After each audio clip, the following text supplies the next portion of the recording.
முஹம்மது நபி ஸல்லல்லாஹு அலைஹி வஸல்லம் அவர்களுக்கு அபூ தாலிப் என்ற ஒரு மாமா இருந்தார். அவர் வெறும் குடும்பத்தினர் மட்டும் அல்ல, அவர் நபியவர்களை ஒரு மகனைப் போல வளர்த்தார். நபியவர்கள் இஸ்லாத்தை பிரச்சாரம் செய்ய ஆரம்பித்தபோது அபூ தாலிப் தான் அவர்களை பாதுகாத்தார். குறைஷிகள் அவர்களை அமைதிப்படுத்த முயன்றபோது அபூ தாலிப் உறுதியாக நின்றார். தனது கடைசி மூச்சு வரை நபியவர்களை காத்தார். ஆனால் ஒரு விஷயம் நபியவர்கள் ஆசைப்பட்டார்கள். தனது அன்பான மாமா இஸ்லாத்தை ஏற்றுக்கொள்ள வேண்டும் என்று. அபூ தாலிப் பிறக்கும் தருவாயில் இருந்தபோது நபியவர்கள் அவரிடம் வந்தார்கள். அவர்களது கண்கள் நம்பிக்கையால் நிறைந்திருந்தன, இதயம் அன்பால் நிரம்பியிருந்தது.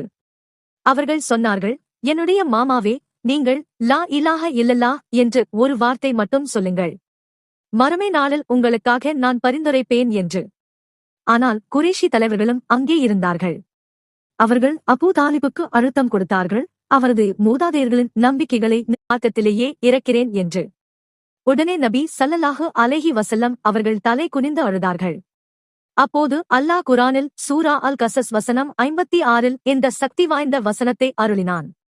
நிச்சயமாக முஹம்மதே, நீ விரும்புவோருக்கு நேர்வழி காட்ட முடியாது. ஆனால் அல்லாஹ் தான் நாடியவருக்கு நேர்வழி காட்டுகிறான். நபி ஸல்லல்லாஹு அலைஹி வஸல்லம் அவர்களால் கூட தாம் மிகவும் நேசித்தவரை வழிகாட்ட முடியவில்லை. எனவே நீங்கள் யாரையாவது வழிகாட்ட முயற்சிக்கிறீர்களா? எவரேனும் ஒரு நண்பரே, பெற்றோரே, அன்புக்குரியவரே? அவர்கள் இன்னும் புறக்கணித்தால் உங்கள் இதயத்தை உடைந்து போக விடாதீர்கள். ஏனென்றால் வழிகாட்டுதல் நம்மிடமிருந்து வருவதில்லை, அது அல்லாஹ்விடமிருந்து வருகிறது. அவர்களிடம் நீங்கள் அன்பாக பேசுங்கள், அறிவுரையுடன், ஞானத்துடன் இன்னும் அவர்களுக்காக துஆ செய்யுங்கள். அதன்பின் அல்லாஹ்விடம் விட்டுவிடுங்கள். அவன் மட்டுமே இதயங்களை திறக்க முடியும். இன்னும் சரியான நேரம் வரும்போது மக்களை வழிநடத்தவும் முடியும். சுமார் 1400 ஆண்டுகளுக்கு முன்பு மக்கா என்ற நகரத்தில் மக்கள் இருளில் வாழ்ந்தார்கள். விக்கிரகங்களை பூஜித்து பழங்குடி சண்டைகளில் ஈடுபட்டு ஏழைகளை கவனிக்காமல் வாழ்ந்தார்கள். அப்போது அவர்களிடையே முகம்மது என்ற ஒருவர் இருந்தார். அவர் நேர்மைக்கும் நற்குணத்துக்கும் எல்லோரிடமும் அறியப்பட்டவர்.